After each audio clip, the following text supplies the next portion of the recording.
Straight Talk Live. Off. Should we get started? Let's go. Let's crack on. It's a beautiful day in London. It's also a beautiful day here in San Diego. They buy things to impress people that they don't even like. You do have to change the culture. The culture in the organization is the most important. It's as if reality is splintering into multiple shards. Welcome to Straight Talk Live. I'm Rick Snyder, one of the co-hosts of this not-for-profit show where we get to explore the depths of human, digital, and social transformation. I'm the CEO of Invisible Edge and the author of Decisive Intuition. And one thing I've been intuiting is just how important these conversations have become to all of you who are listening out there, who really want to make a difference, who really want to influence those around you in having more pertinent conversations based on this whole new reality that we're in, and really having us discover what's most important. What do we need to be talking about when it comes to how can technology enhance sustainability on the planet? How can it enhance income equality? How can it enhance our greater civilization as we know it today, whether it's decentralization or all the ways that we can talk about, which is exactly some of the very threads we're going to discuss today. Before I get too carried away, I want to introduce our special co-host, Af Malhotra. Af, take it away. Thank you, Rick. Thank you for calling me special. That's very kind of you. Very special. Welcome, folks. Yet another fantastic episode. Today is once again a special one for me. I have a dear friend of mine and a mentor to me, in fact, on the show. And that's what's wonderful about this platform, where we were able to bring in diversity of thought and experience into this very powerful mission that we're on. So, of course, I'm the co-creator of Straight Talk.live and involved in a bunch of businesses, including Growth Enabler and, in fact, my own foundation that I set up recently. And today is very special for me because of not just the topic and the subject, but the timing of the topic and subject in terms of, I guess, hopefully us coming through this pandemic and the big changes that we're seeing in society at every level possible. And the gentleman today, Dale Kutnick, is not just an experienced operator, but also a straight talker. In fact, he was a straight talker a long time ago. And whether you'd like to call him an outlier or a maverick or a game changer, he has a lot to say about a lot of important things, right the way from entrepreneurship to something that's bothering him and us, which is income inequality and where the world's going. Now, it's not all doom and gloom. There is some good news here, of course. Technology can have a positive impact on a lot of these things. It's not just seen as the evil or satanic manifestation of AI. But today is very much about talking about those issues. And I'm going to throw the ball over to Rick to introduce Dale or set the show up. And before he does so, and we start with the questioning, what I would like to say about Dale, and I'm going to give him an opportunity to introduce himself. I met Dale when I started in this company called Gartner many years back, when I was in the corporate world. And what I recall, one of my first interactions with him, I was way younger and quite fascinated by his personality and style. I recall this conversation I had in an office he used to have. He may not remember this, and I sort of forced him to give me some time, and we went and had a meeting. And the meeting was supposed to be about something, and we ended up talking about a lot of other things. And what I took away from that meeting was it is so important to speak from the heart and say what you really think. And those moments never really come back again. So when you get that moment to voice, which is what STL is about, Straight Talk Live is about, then you seize that opportunity. And so Dale absolutely sort of inspired me to do that in my life. And I'm delighted to have him on the show. So Rick, over to you. And then we'll pass it on to Dale to talk about his background, and we'll go into the core of the discussion. Yeah, so simply, Dale, I'm just going to say welcome to Straight Talk Live. My pleasure. Thank you. Thank you. And so, Dale, excited to have you on the call today for all the reasons Af mentioned. We know a lot about your distinguished career in being an advisor and leading at Gartner, and also your foundation, the Laura and Dale Kutnick Foundation, and all the good work that you're doing there. Where I'd like to start the conversation is just learning a little bit more about your background. And also where I'd like you to finish off with is what really has your attention now with all the things that you've accomplished in your life.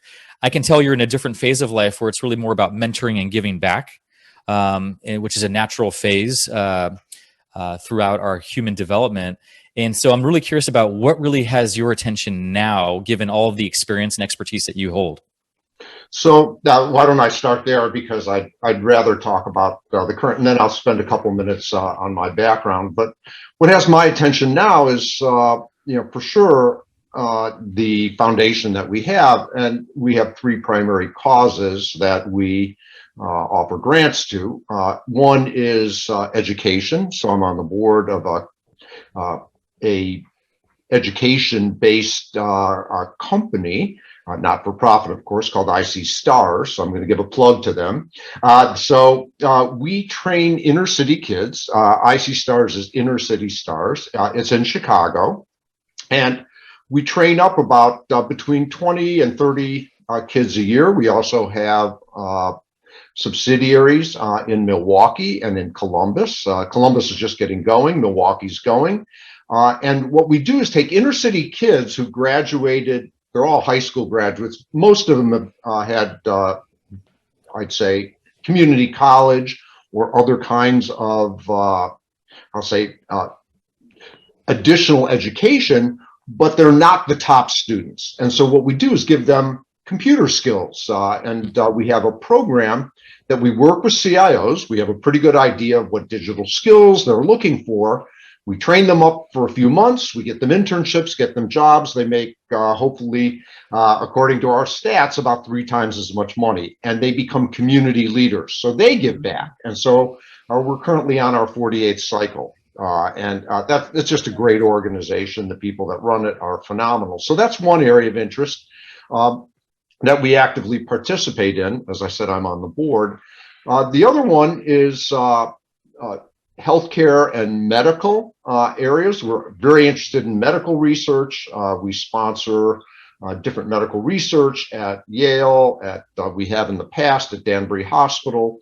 That's a huge area of interest. If people aren't healthy and wellness, it's very difficult for them to participate actively in society. And the third area is environment. And I'm on the board, and my son is on the junior board of Riverkeeper. It's an organization that tries to manage and keep the Hudson clean so that you could actually swim in it and fish and do recreation.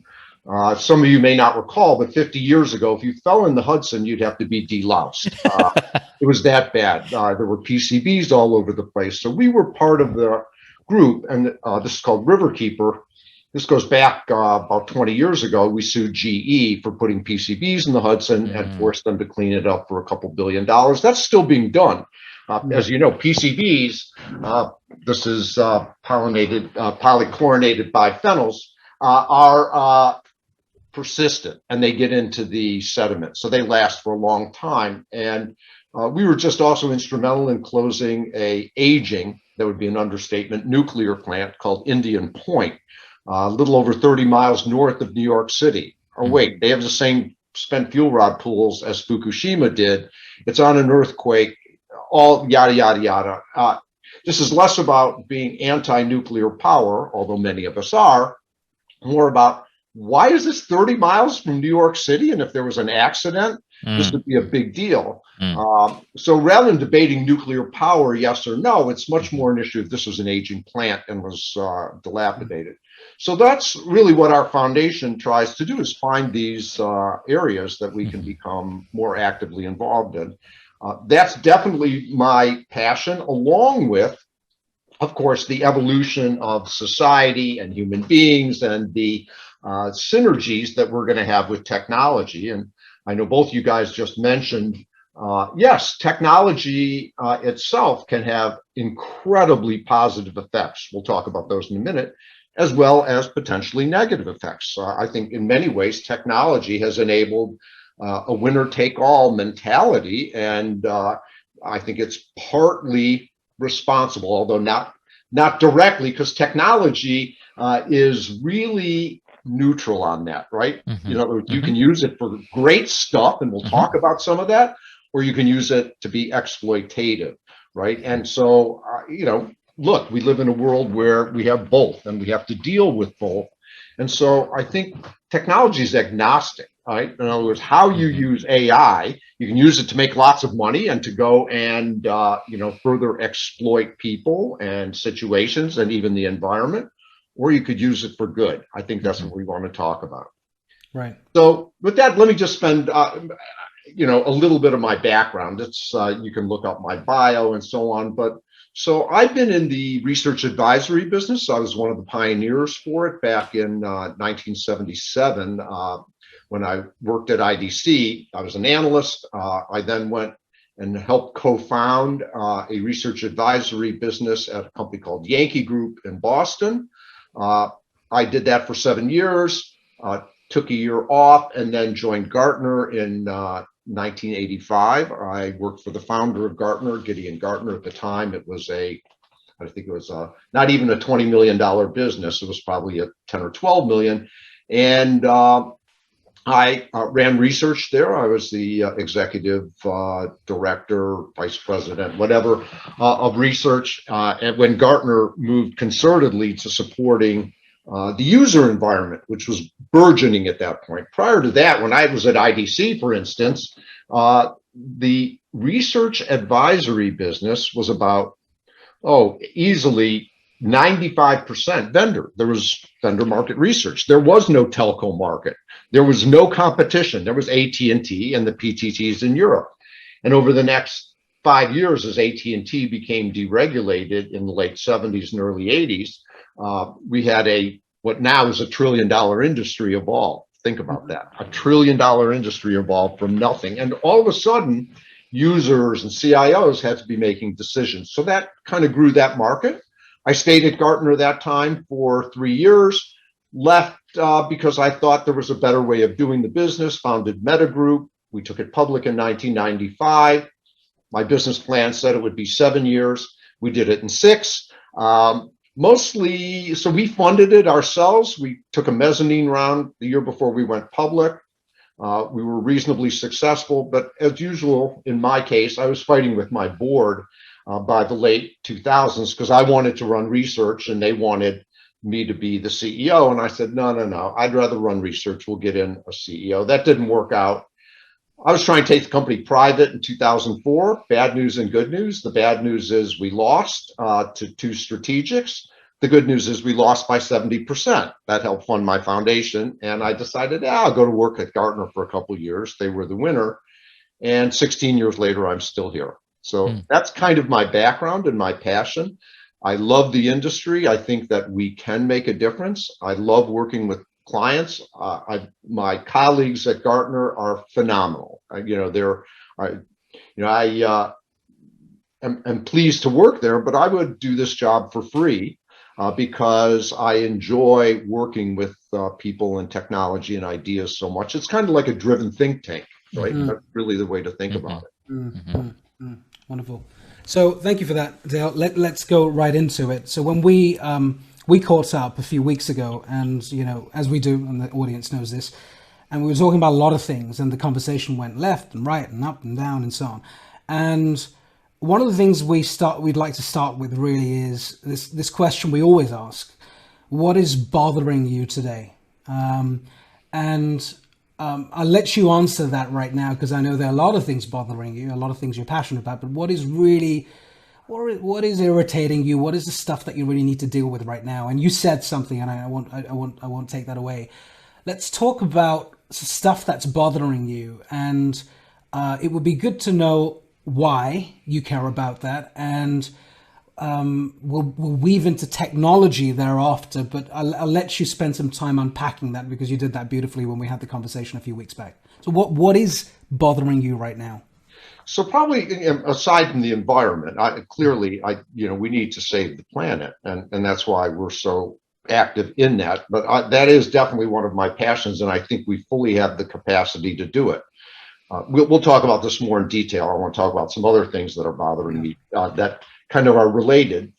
But to me, it's not just about climate change, it's that we now have the capability to actually have inexpensive energy to supply all of the needs of the planet, that is the energy needs. I call energy is one of the 8 basics, which we'll talk about in a minute, for the 21st century.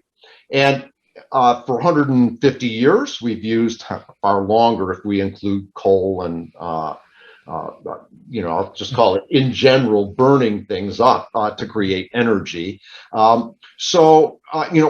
Fossil fuels have had no competitor for 150 years. We thought nuclear in the 50s was going to do it, but it turned out the operating costs for nuclear were too high and still are.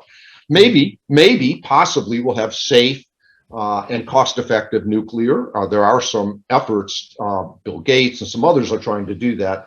But it's clear at this point, solar, wind, and batteries. We can absolutely do that. I'm not the only one who believes this. There's many futurists. Look, if we lit up, a third of the Mojave Desert with solar, we'd have enough energy for all the United States. Of course, we have to figure out how to get there. And there's all these problems to solve, but there's no doubt we can now solve that if we put our minds to it. And I feel we're almost on that journey now.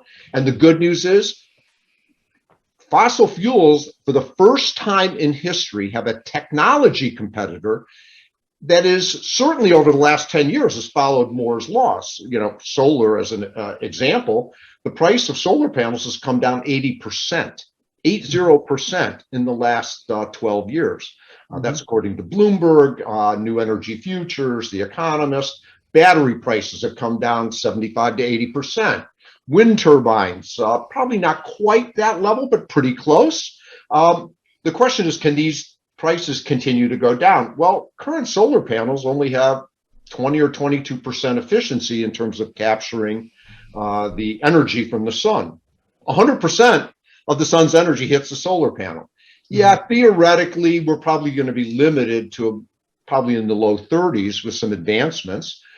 We can get the price of the PV backplane down. We can certainly reduce the prices and overhead right now, software or soft costs, I should say, permitting and all the other things associated with solar panels, certainly at a residential, but even for project levels, is still 40%. And that's stubbornly staying there. We'll see that change. So the good news is fossil fuels will have a technology competitor. And projections that I've seen, and I happen to agree with these, that 10 years from now, if you can't bring oil out of the ground or fossil fuels of any other kind, it could be gas, etc., at the equivalent of $20 a barrel, you won't be competitive with the alternative renewable energies that are available. So I see that solution.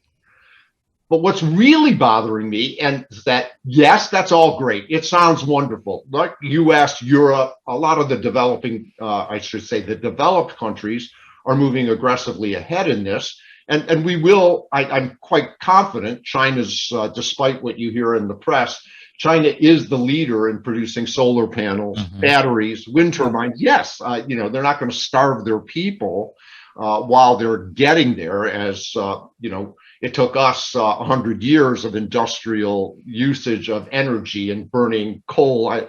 You guys are probably just barely old enough to remember that, in the 50s and 60s, the smog in Los Angeles, it was unbreathable, right? And if you went back... Even in the 80s, yeah.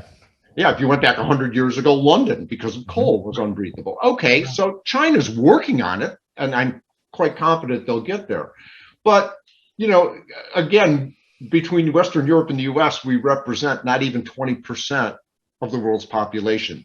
We, as civilized societies, call us more advanced, need to make sure that we subsidize Africa, South America, etc., to help make that transition. This goes back to the income inequality issue. If we don't solve some of that problem, we're not going to get people to invest, I should say, especially in the developing countries like India, as an example, is still buying and burning coal like crazy, even though it's poisoning their people. China recognizes that. They make us comments about it, but Okay, which would you rather have? Would you want to eat? You want to live comfortably? Or, and it is a trade-off, and they're working hard on it. But I think it's going to take China another at least 5 to 10 years to really deploy that much renewable energy. So let's go back to the income inequality issue.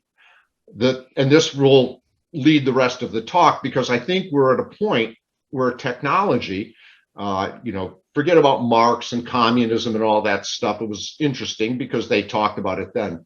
We have now crossed the point, I'm convinced, where technology can supply all of the basics that human beings need. And when I say basics, I'm going to leave out, fulfillment, the psychological stuff. What we're talking about is a 21st century version of Maslow. This is Abraham Maslow in the 1950s, was a social psychologist. There's a lot of other titles, famous for a book on and a whole area of the hierarchy of human needs. And he defined the base level of physical needs, which was things like food and shelter and so on.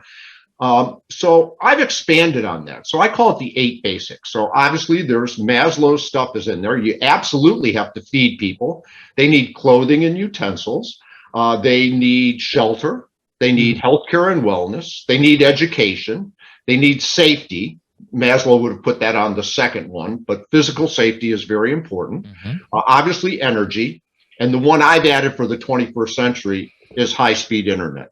If you don't have high-speed internet, it's very difficult to participate in society. Education is going to be difficult. Healthcare, as we've seen, for instance, with COVID, would have been much more difficult if we didn't have, for instance, online access to healthcare and wellness management and tracking and so on. And we saw how well that worked.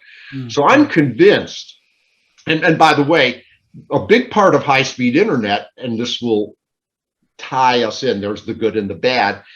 This kind of is an area of interest to me in particular, because that could either be great, that is tying together people via social networks and education and all of that, or it could be awful. There was a movie documentary in Netflix called The Social Dilemma, where they talked about the problem of how kids are getting brainwashed and kind of pulled into it. Yeah, that's all possible. But could we use that, as a positive force, So right now, right this minute, there are 5 million people playing Fortnite. 5 million people on this planet are using their energies to play Fortnite, because we're still in a lot of lockdown and working remote. 240 million people last year played Candy Crush. I personally haven't done it. I've never even looked. I did look at it because I was curious. 31 million people paid $50 a year for a new version of Animal Crossing. So think about that. The gaming world, there are people who now will pay to watch other people play games. So the infotainment industry is going crazy. How do we use that? Beyond just the capitalism, beyond just rewarding our sports stars, how do we use that metaverse? And I'm literally, it is a metaverse. How do we do that to change society? I would argue we now have all the tools, and we have the technology now.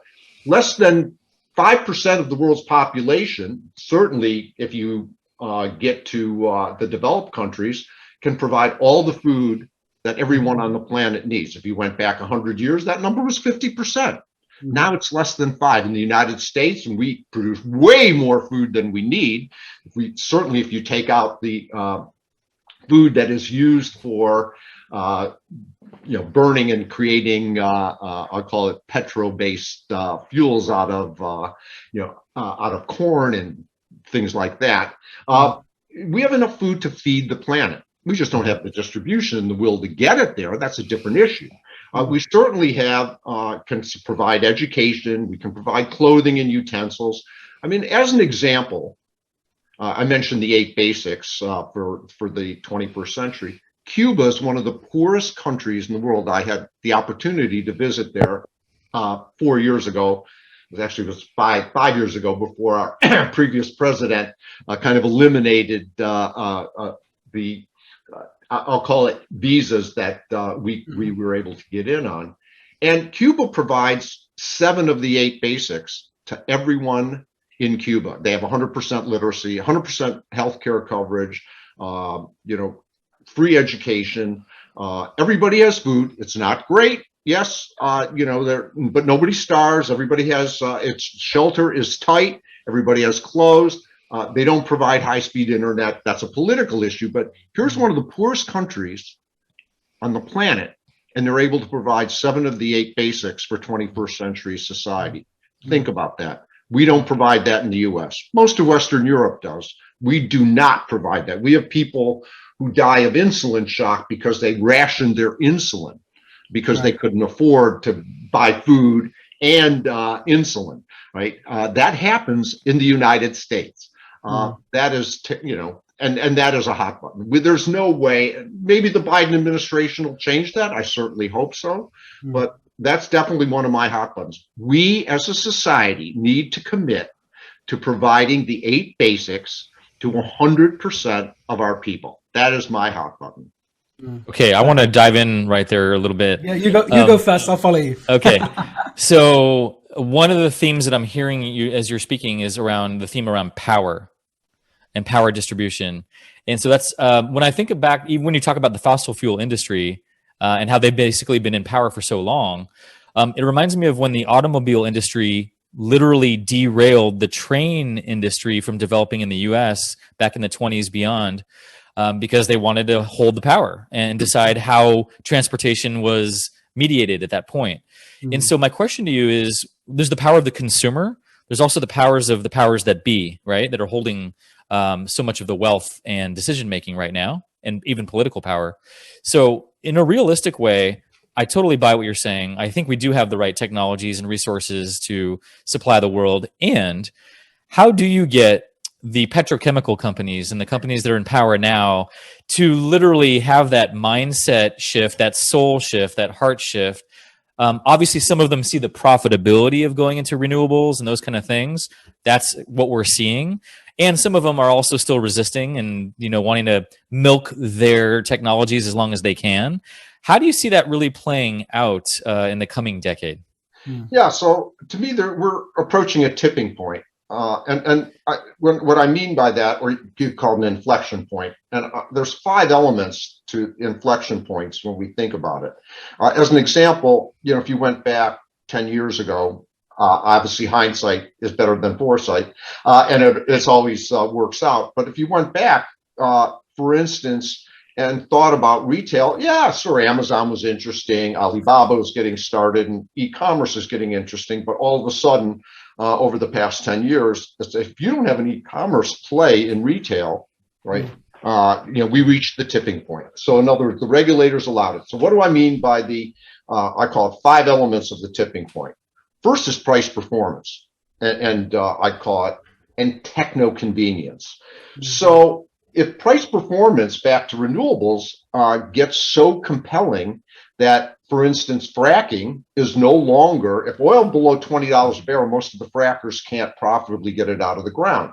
If oil goes below $30 a barrel, most of the oil majors, with the exception of Saudi Aramco, they can put a pipe in the ground in Saudi Arabia or Kuwait and oil comes out. So theirs is under $10, right? All right, so it's going to take a few more years. Price performance makes things happen. So I have 56 solar panels on my roof. I was early, but those solar panels will pay for themselves in displaced electricity charges in 7 years. Right. In 7 years. The output is guaranteed for 20. In other words, I get 70% of my energy now from my solar, and the last 13 years of that will effectively be free. Right. That's the first thing. So if you change the equation, as we have, that's why I was so emphatic about the price performance of renewables, that's going to drive the change. Second thing, consumer behavior and consumer preferences. The electric cars, Teslas and others, and all the car manufacturers are booming, right? So there's 2 parts. One is business has recognized it, so they're investing. But in addition to that, And so you've got companies buying fleets of electric cars, committing it. Consumers putting it in. So people like me putting in solar, but other people who may not be as well off can do it because you can lease solar panels and pay less per kilowatt than you pay your grid. So consumers, business. The big one, of course, number 4 is investors. Last year, according to Bloomberg, there was over 500 billion with a B invested in alternative energy by investors. If you looked at the alternative energy stocks of solar and wind and batteries and derivatives of those, they had unbelievable years last year. They leveled off a little bit this year. There's some profit taking, but they're still doing extremely well, and investors are putting money in. You've got money guys, some of the big money center banks. Yes, they're still investing in fossil fuels. There's a lot of pressure from investors saying, get out. There's pressure on universities, for instance, in their endowments. You got to get out. They're committing to do it, not as fast as I would like, but even companies like BlackRock, one of the biggest asset managers, or you look at Blackstone, which is a private equity company, is investing in putting solar panels on roofs of apartments in New York City. Now, are they doing it because they're environmentalists? No, they're going to make money on the other side of it. There is money to be made investing in solar. As I said, look, my solar panels will pay for themselves in 7 years. You can buy about 70% of the residential solar panels are actually leased. Investors pick up that difference. So let me understand. You're going to pay 10% less per kilowatt as a leasing that solar panel over the next 15 years. Wait, it pays for itself in 7. There's 7 years of profit in there for these guys to take out. The bonds, they're not really bonds, but the debt, right, that the solar guys put together, Sunrun, Tesla, etc., all put together, SolarEdge, for doing that, sell out immediately. The investors are soaking that up. Third, the last area, so I mentioned, you've got price performance, consumers, business, investors, and government. So regulations tightening, certainly in Europe and the US, carbon accounting, carbon taxes, etc.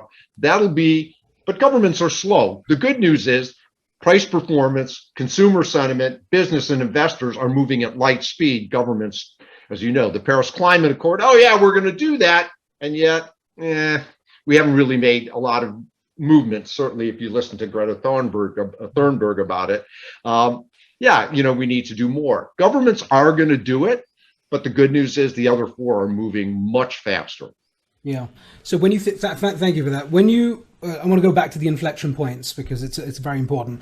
So when you think about each one of these inflection points, right the way from price to government, and you've given the example of the environment, sustainability, renewable energy, and so on and so forth. And I guess one can apply it to any other industry or sub area, for example.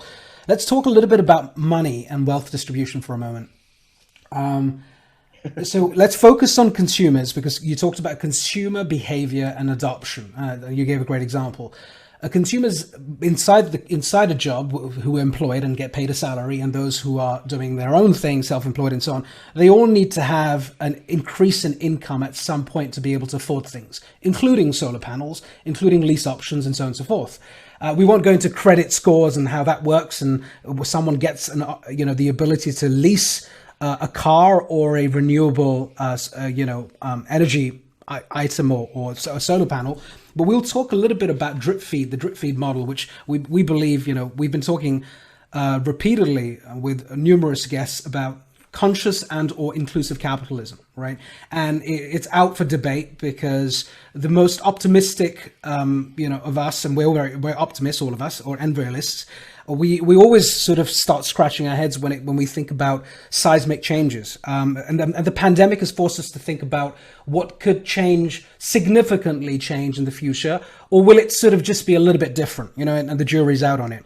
But one thing that you talked about in the past when we come to income equality is the days when you were an entrepreneur and you were running your business, and the principles and ethics as a CEO and a leader to share the profit, to share the money so others can gain and benefit. And it's a very, very important point around values, which I do believe is in question today.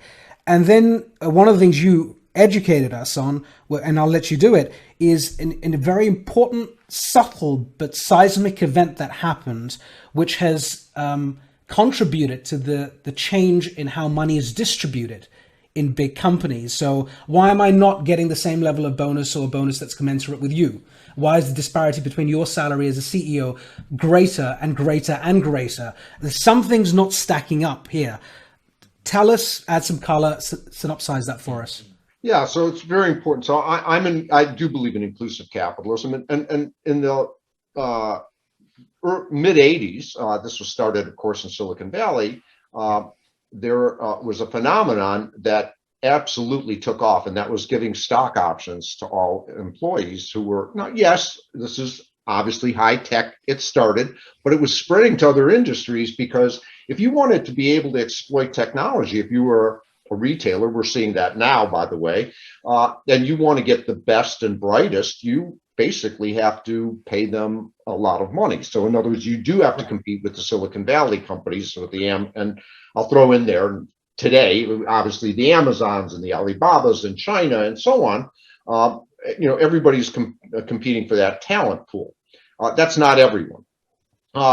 So to me, inclusive capitalism is about sharing the spoils. So for instance, we've seen that in the past 30 years. Look, when I was growing up, I grew up in Detroit, you had professional athletes. I remember I worked, my father was a pharmacist. I worked in his drugstore, and we had future Hall of Fame football players humping beer in the summer on a beer truck to make ends meet, to have enough, because their salaries. Now, obviously, sports figures, as you know, have, that's changed, right? Collective bargaining, all these things change, where sports figures now and entertainment people, when studios had the power, right? Actors and actresses were that's changed. We've changed that equation. They now get percentages. They're involved. In sports, whether it's basketball, soccer, football, etc., those are now shared. Athletes and infotainers are some of the richest people in the world. Right. Yes, look, in Silicon Valley, obviously, and entrepreneurs, yes, they get rich. What happened is, so in the 80s, the industry, the world, came up with stock options, and companies like Intel and so on were some of the pioneers of that. Gordon Moore and some of his cohorts, after they left Fairchild Semiconductor and started Intel, and that spawned a whole thing where almost all employees got stock options. That meant that if you were lower middle class or middle class, you could be a secretary. Right. And you could, make hundreds of thousands of dollars if that company succeeded. And that did happen, right? That lower middle and upper middle class now was able to go up a level.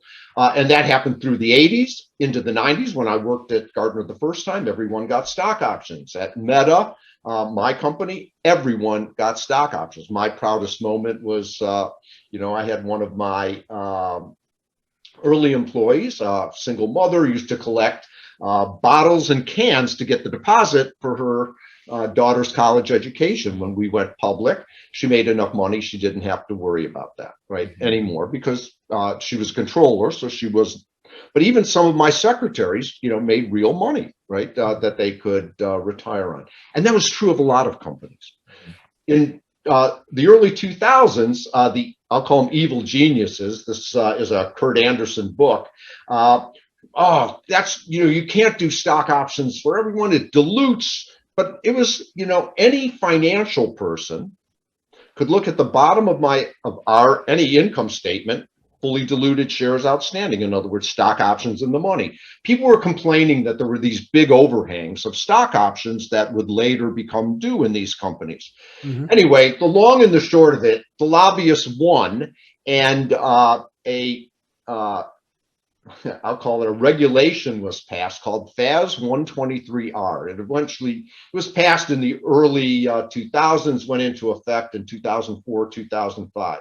I refer to it as the greatest blow to the democratization of capitalism in 100 plus years. Why is that?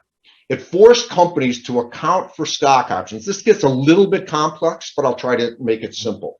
It forced companies to account for any stock options that they gave, even though if I gave you a stock option, say for $100 today, because that's the price of the stock, I now have to figure out, oh, but there's potential value in that.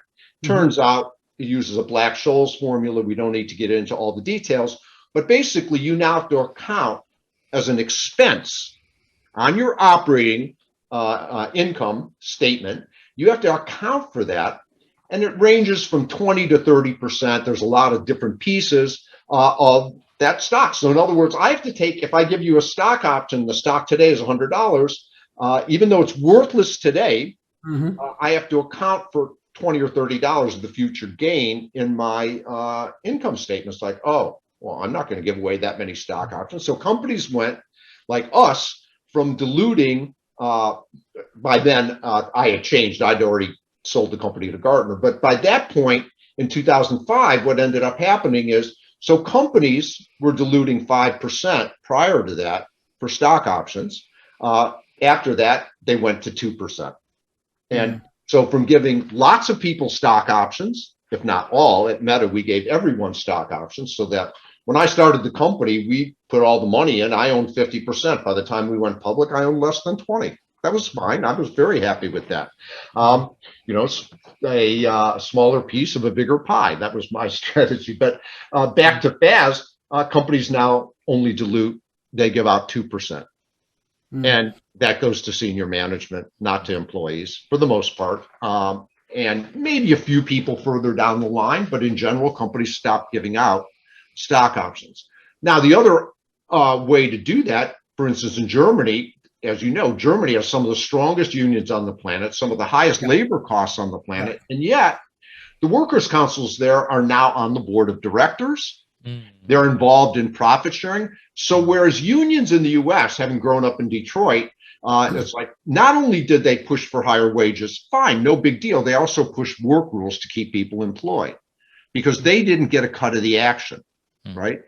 What they did in Germany is with the workers' councils, they're cut into the profit. Their members are cut into the profit. So they have a shared interest in the success of German auto companies. They still build cars in Germany. It's one of the most expensive labor markets in the world. How do they do that? Right? I drive a BMW. It comes from Germany. It might have been built somewhere else. They build them everywhere now. But the fact of the matter is the workers' councils, look, any union has issues with it in terms of feather bedding and, pushing work rules and so on. But if you cut them into the interest of the company, and I definitely found that having, lots of people share in the growth of the company and the benefits, that actually ended up, I'm convinced that's what enabled us to be successful. There's no doubt about it. It's fascinating because, we when we think about motivations and we talk about why do you do what you do, and purpose and so on and so forth. And going back to Maslow's hierarchy and even adding the bits that you've talked about, fundamentally empowerment is a combination of things. It's empowerment of thoughts and exposure, but unfortunately the green stuff, whether it's crypto, it's digital and or real fiat money, does have a role to play in creating opportunities. And so this was a fascinating discovery. What do you, magic wand moment, if you can wave it, a Harry Potter moment, what can we do differently moving forward? If you do fundamentally believe this is a seismic event, it's actually destroyed the core basis of how inclusive capitalism or the economics of a company have been totally destabilized. And I do buy into that. And by the way, when D&I, diversity and inclusion, and ethics and sustainability, all of this stuff is extremely hot right now, and it's at board level. One of the things that's come up repeatedly outside of gender bias and lack of gender diversity, usually upper middle class white male individuals running companies, and you don't have much representation. Apart from that, you're starting to look at salaries. You're like, whoa, what the hell's going on here? So what is you've been given the magic wand for 5 minutes. What is different? Yeah, so I'm not against CEOs making money, back to the, and making lots of it. I don't have an issue. It's just maybe not quite as much, but I'm not in favor of, restricting that, because in the past, if you went back, it was the capitalists that made all the money, shareholders, owners, etc. And that wasn't fair either. So I was fine with that. The issue is it needs to spread out more across the company. And again, you rescind FAS 123. It's the most ridiculous rule imaginable. Any sophisticated investor understood the whole stock option dilution and so on. And the government not only rescind FAS 123, but to kickstart it again, the government needs to offer companies incentives. This is a simple thing, incentives to give more people stock options. I mean, it's not like company profitability, even, for about 60 or 70% of the companies, despite COVID last year, profitability at many companies was off the charts. It was record levels, all of that stuff. So if the government gave companies incentives, just like they give companies incentives for investment tax credits to invest in capital equipment, well, guess what? In the service industry, which is 70% of developed economies, banking, insurance, what we do, et cetera, Gartner, et cetera, there's not a lot of capital investment. What's the capital investment in Google or Facebook or Microsoft has some, but it's software more than capital investment. Okay, data centers and so on. But, the real issue is the government could offer incentives. I think because governments need to pay referee, you have two choices. Either you take the money from the rich people. I'm not against, I'm for higher taxes on wealthy people. That's helpful. Although we all know there's going to be ways, even in Europe, that's more enlightened, that they get around it, park it in, tax havens in Liechtenstein or Isle of Wight or wherever, and so Isle of Man, all those, there's all these places that they do that, Luxembourg, Monaco, etc. Getting all the countries to agree to that, good luck. But if the governments came up with a shared version of capitalism and offered companies incentives to do that, which, by the way, that's one piece of it. That only takes care of part of it. Look, I'm a universal basic income guy. I think that there is a certain level of income that people should be assured. In fact, couple of the presidential candidates last year talked about that. Mr. Yang talked about it. He's now running for mayor of New York. That's going to take a while. There's some European places that are experimenting with that, but and a lot of economists have talked about that. At the same time, so I think that we need to guarantee everyone the basic eight, right? Everyone needs that basic eight that I mentioned. I'll just mention it again: food, food, nourishment, clothing, basic utensils, shelter, healthcare, wellness, education, safety, energy, and high-speed internet. If Cuba can do it, anyone can do it, right? And Cuba, the only reason they're not on the high-speed internet is more political issues than, obviously they could do that. So to me, that part should be taken away from capitalism. Capitalism can around the fringes. Look, 60 or 70% of us in the services business are really playing, I'll argue, we're already playing in the metaverse anyways. This is Ready Player One version 2021. For those of you who didn't see the movie, it's about, takes place in the mid 30s, and people spend most of their time in a metaverse. They're educated, they work in the metaverse, they have avatars. We're this far away. That's why I made the joke about all the people in the gaming world and, looking at TikTok. And so could we leverage, right? So in addition to solving that income inequality, and it's not about income, because income is, look, again, a lot of it is a game. A lot of what we're currently playing, it's derivative games that we're basically handing off. We're not providing people with the basic eight. Most of us don't do that. We provide each other with entertainment, or we call it business. And that's an interesting discussion in and of itself. But, is business anything more than entertainment? We're greasing the wheels of capitalism. I agree. But, when you look at things like NFTs, non-fungible tokens, which again, we're monetizing artifacts, a LeBron James dunk, a Tom Brady rookie card, really worth $3.5 or $4 million, a piece of cardboard, Think about the abstraction there that we're dealing with in the real world or not dealing with. Again, that's fine for people to play with. We were talking about income. People can generate. Great. That's fine. Let them play that. But guaranteed, the 7.5 billion people in the world, and we have the means to do that. We can guarantee them, the basic 8. If Cuba can do it, everybody can do it. China's working on that. We'll see. This is the great experiment of the 21st century: is can a autocratic capitalist system work better than a quote democratic capitalist system? Forget communism. That's not what it's about.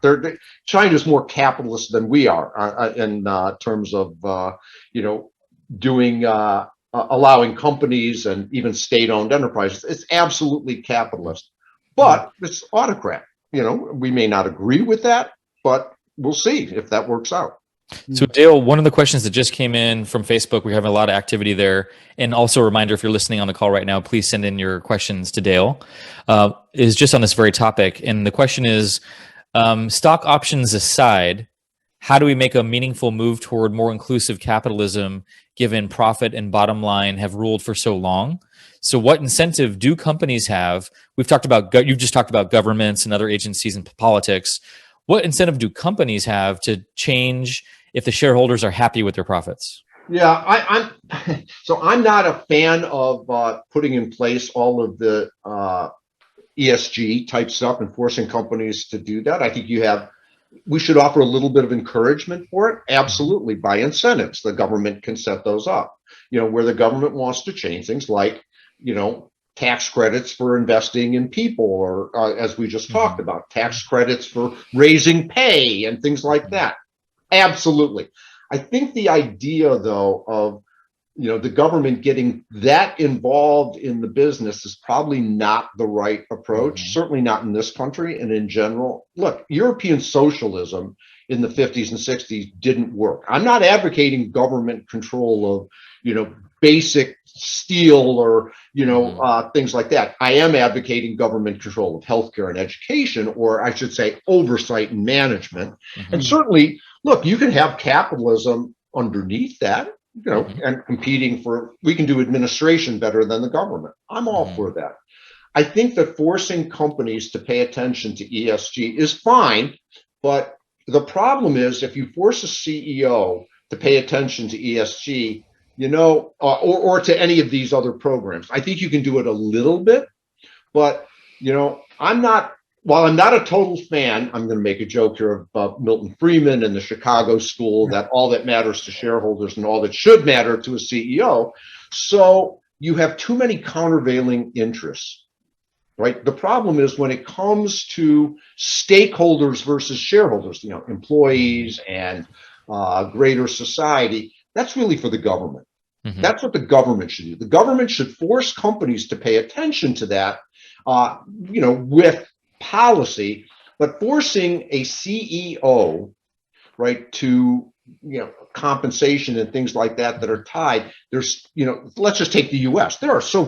We are so diverse in what is the right thing. Should you be more woke? Should you be more this? Should you be more that? I'm not a big I'd say political correctness. I find that objectionable. People talk about that all the time, but I think that we have to find a balance here. So that's just personal opinion. I don't think it works. I've seen where I'm again working with not-for-profits. I see some of the paralysis that we have in not-for-profits. Everybody wants to do the right thing, but because there's so many different opinions about the right way to go about doing it, capitalism, companies, capitalists, that's great. They generate it, and the government figures out how to be referee and redistribute it. Good point. We have another question. Sorry. As an example, just a point on that, we will get our universal basic income through higher taxes on companies. You don't stop you don't make companies, make them uncompetitive. Yeah. Europe did that in the 50s and 60s with socialism. Their companies were uncompetitive. That's not the right way to do it. If you look at what China's done, they say, no, we're going to make our companies competitive in the world market. And they're very competitive. We don't have a lot of time, but I'm just dying to ask your opinion on this around cryptocurrencies, blockchain technology, decentralization. What role do you think this is going to be playing in terms of leveling the playing field for individuals? Zero. I think cryptocurrencies are going to be, they're here to stay. And as long as governments tolerate private, you can call anarchistic, whatever, for a while. But just like countries did with the internet, they slowly but surely take control of it. The internet's controlled in Russia. It's pretty much controlled in India. It's definitely controlled in China. Wait, that's it. And then we throw in a few other autocracies. 60% of the world, the internet is completely controlled. What gets out? You know, you look at Brazil or any autocracy, Iran, all over there, Saudi Arabia. They control the internet. So that's what's going to happen to crypto. And in fact, China just came out with an announcement that they were going to increasingly control cryptocurrencies. Right. India is talking about banning them. You could see that. But by the way, the governments will issue cryptocurrencies. I would argue, and we don't have time to get into this, it'll be another show, with modern monetary theory and governments. We used to say printing. There is no more printing. I just say issuing money. Do you realize that the total debt held by countries, companies, and individuals is now 3 to 4 times the total almost 4 times the total GDP of the world? Right. So I think we need to stop worrying about, in modern monetary theory, we stop worrying about the debt because, I don't know, we just issued another few trillion in debt in the US, and we could continue to do that, right? And I think you're going to see that as long as people believe in it. And with cryptocurrencies and NFTs, yeah, look, this is all just part of the Ready Player One, the game. We're all playing it. It doesn't go away, but I do think the real issue with crypto, governments will control it. They don't want anarchy. They don't want decentralization. No company wants to have, decentralized decision making. I can assure you, Facebook and Google and all those other guys don't want it either. Yeah, they're not going to want to lose their power over those industries as well. The banking cartel, et cetera. Right, absolutely. They may pretend for a while, but in the end, that's not what they really want to do. Sure. Yeah. And so governments will take, in my view, governments will take increasing control of cryptocurrencies. NFTs are nothing more than the crazies who really believe that they're cardboard. I'm joking here, but there really was a market for, artifacts of, Mickey Mantle or LeBron James or Lionel Messi or whatever. A piece of cardboard is worth millions. It's like, do you really appreciate looking at it? I could look at an artifact of that and I get the same pleasure to owning it, as long as somebody else might want to buy it. I guess, you can't eat it. You can't wear it. It's not one of the 8 basics. That's a game capitalist play. Look, if they want to play it, fine. That's why NFTs will continue to be around as long as there are the greater fool theory.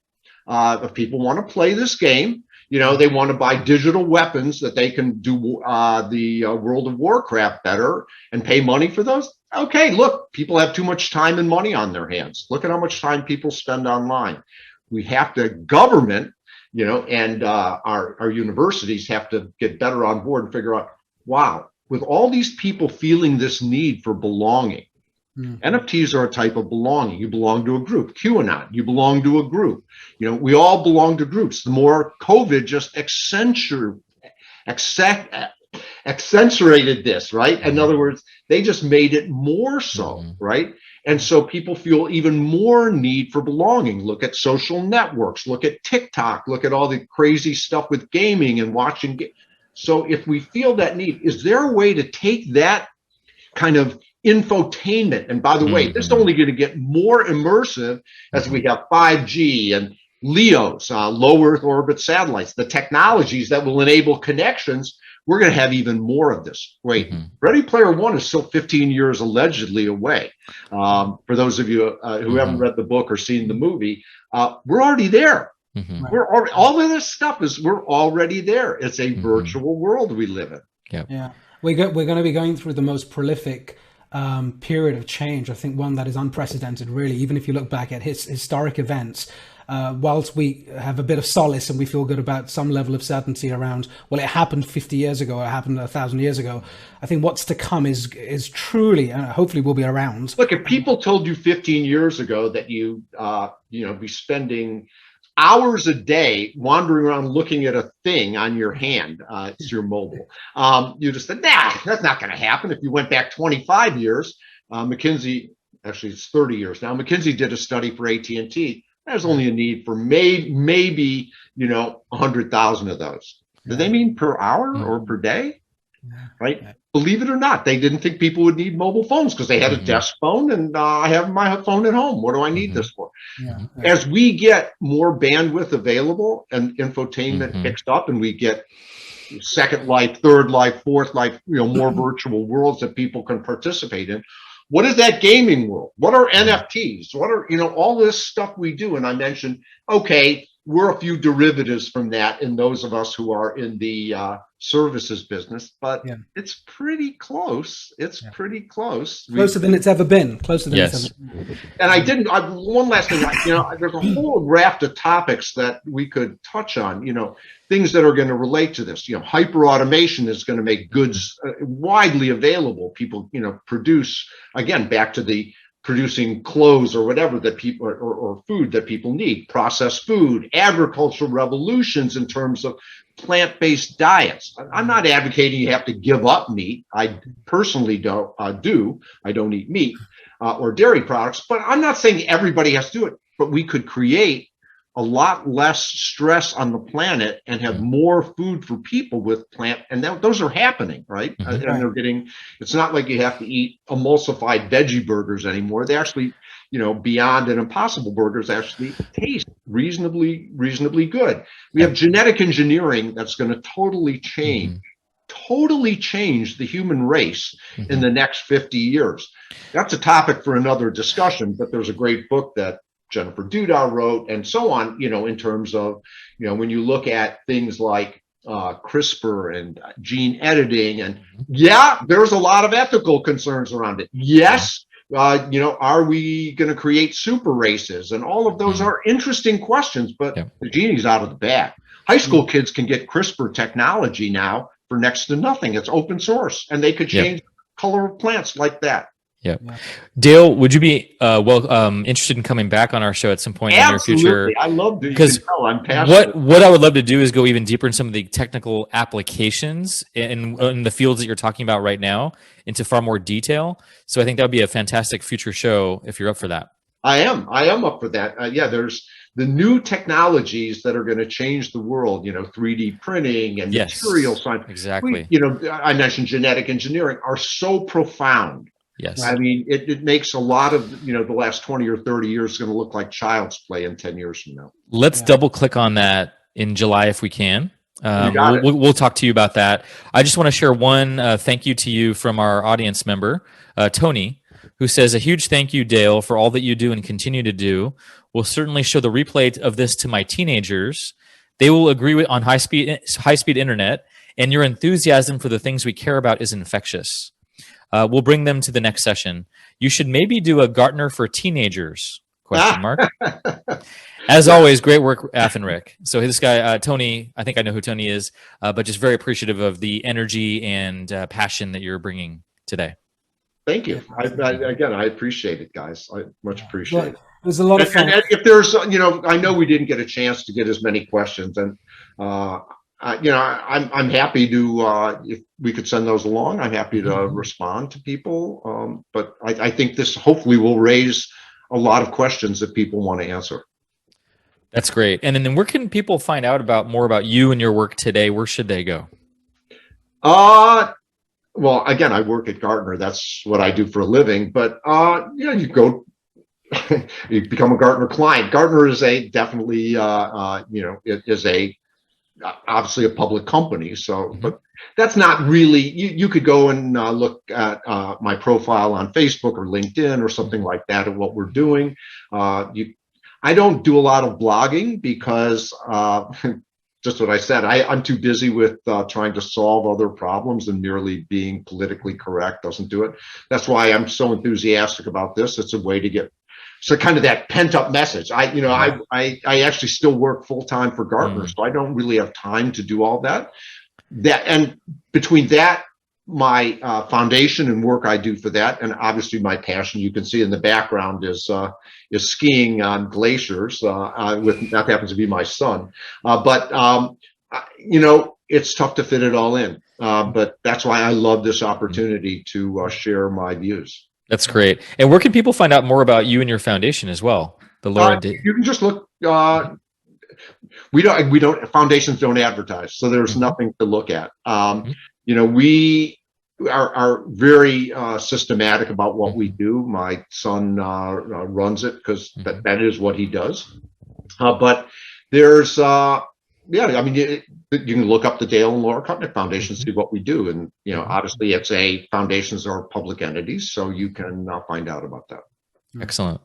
Af, any final words before we wrap up today? I think what a wonderful session, great energy and passion, and a lot to think about. And I think you're absolutely right. We had a lot of questions, we weren't able to tackle them.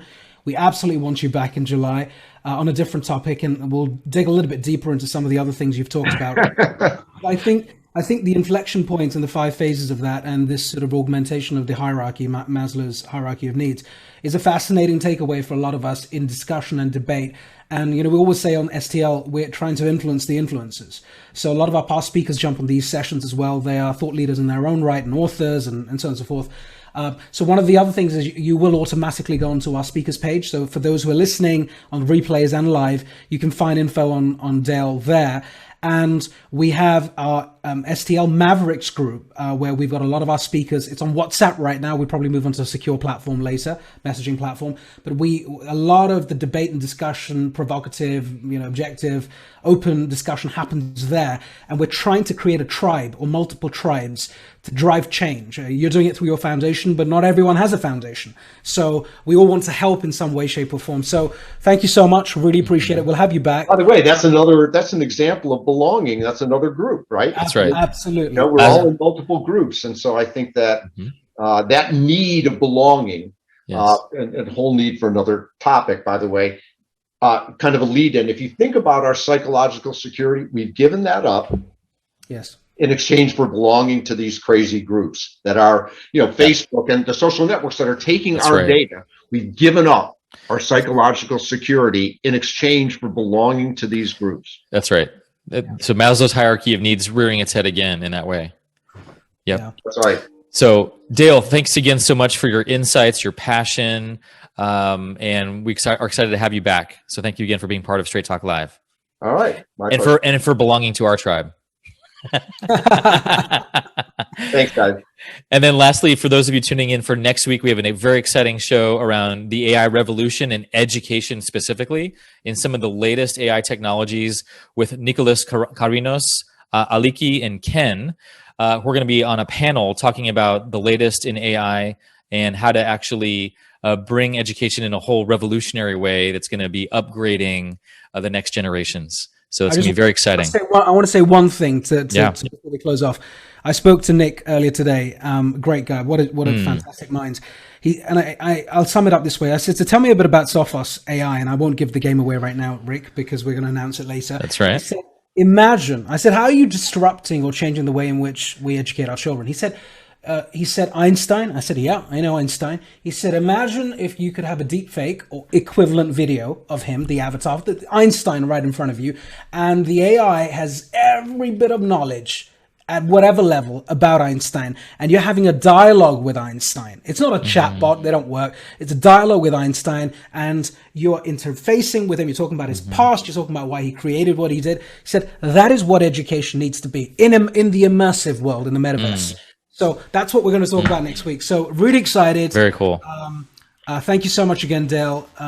Be safe, be well, as you say, and looking forward to having you back on the show again. Thank you to everyone. Thanks, Rick. Thank you all. See you soon.